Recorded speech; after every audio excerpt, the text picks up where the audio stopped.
Let's imagine for a moment we had the option to redesign human civilization from the ground up. What if, hypothetically speaking, we discovered an exact replica of the planet Earth, and the only difference between this new planet and our current one is that human evolution had not occurred. It was an open palette.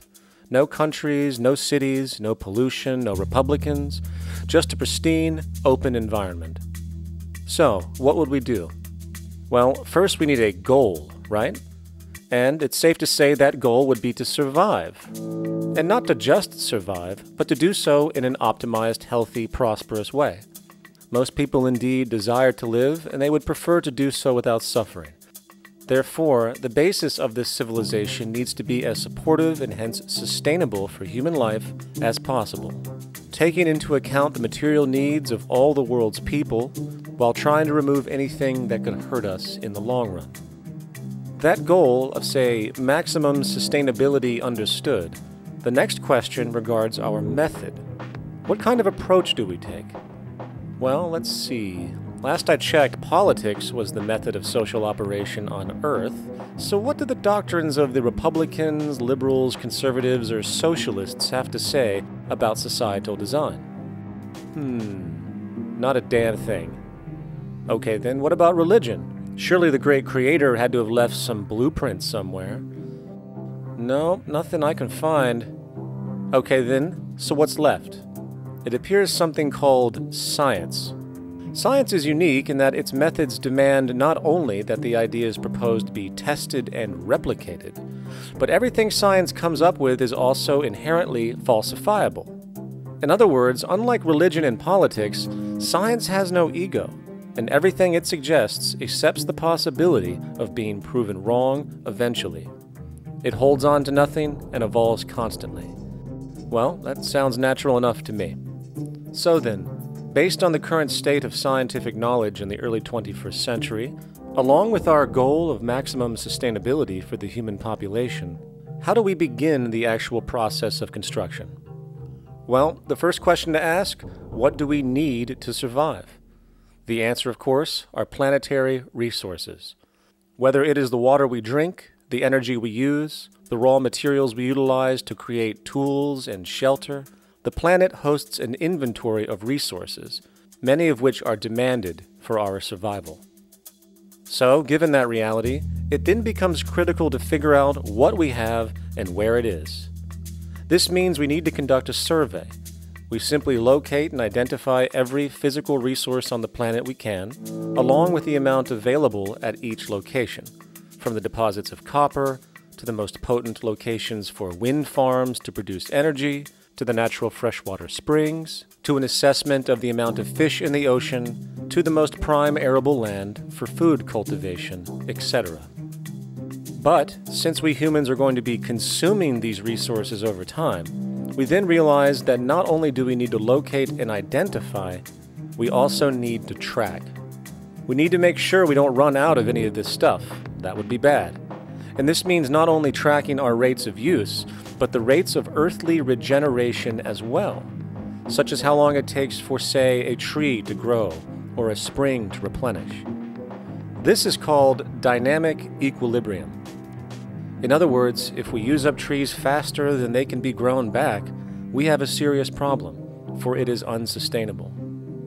So then, how do we track this inventory, especially when we recognize that all of this stuff is scattered everywhere? We have large mineral mines in what we call Africa, energy concentrations in the Middle East, huge tidal power possibilities on the Atlantic coast of North America, the largest supply of freshwater in Brazil, etc. Well, once again, good old science has a suggestion. It's called systems theory. Systems theory recognizes that the fabric of the natural world, from human biology to the earthly biosphere to the gravitational pull of the solar system itself, is one huge synergistically connected system, fully interlinked. Just as human cells connect to form our organs, and the organs connect to form our bodies, and since our bodies cannot live without the earthly resources of food, air, and water, we are intrinsically connected to the earth, and so on. So, as nature suggests, we take all of this inventory and tracking data and create a system to manage it. A global resource management system, in fact, to account for every relevant resource on the planet. There is simply no logical alternative if our goal as a species is survival in the long run. We have to keep track as a whole. That understood, we can now consider production. How do we use all this stuff? What will our process of production be, and what do we need to consider to make sure it is as optimized as possible to maximize our sustainability? Well, the first thing that jumps right out at us is the fact that we need to constantly try and preserve.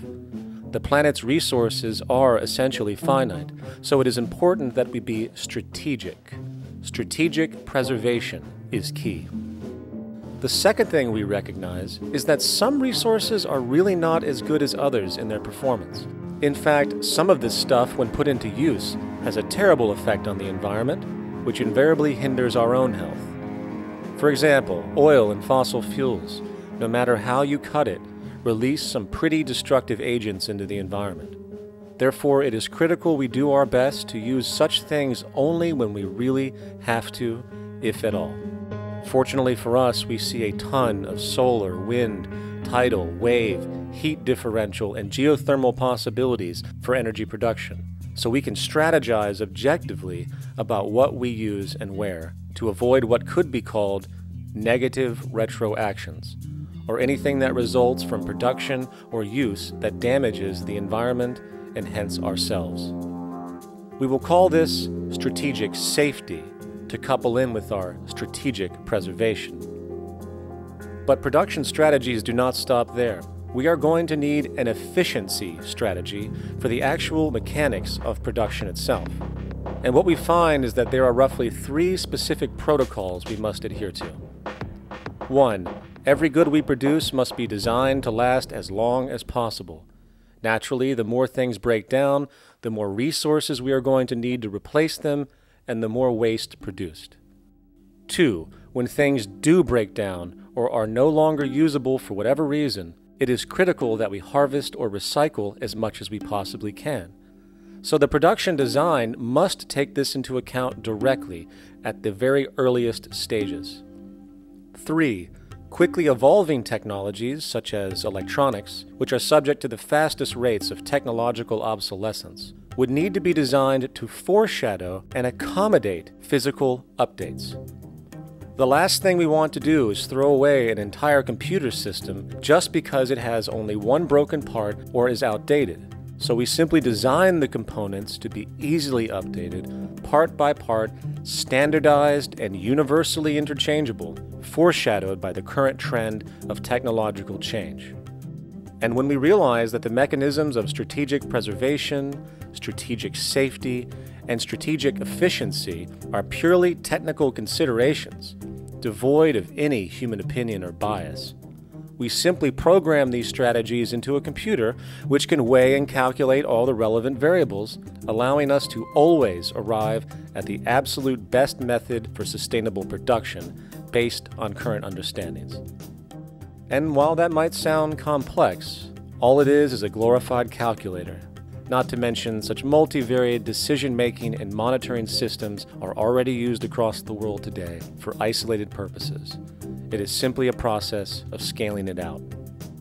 So, now we not only have our resource management system, but also a production management system, both of which are easily computer automated to maximize efficiency, preservation, and safety. The informational reality is that the human mind, or even a group of humans, cannot track what needs to be tracked. It must be done by computers, and it can be. And this brings us to the next level, distribution. What sustainability strategies make sense here? Well, since we know that the shortest distance between 2 points is a straight line, and since energy is required to power transport machines, the less transport distance, the more efficient. Producing goods in one continent and shipping them over to another only makes sense if the goods in question simply cannot be produced in the target area. Otherwise, it is nothing but wasteful. We must localize production so distribution is simple, fast, and requires the least amount of energy. We'll call this the proximity strategy.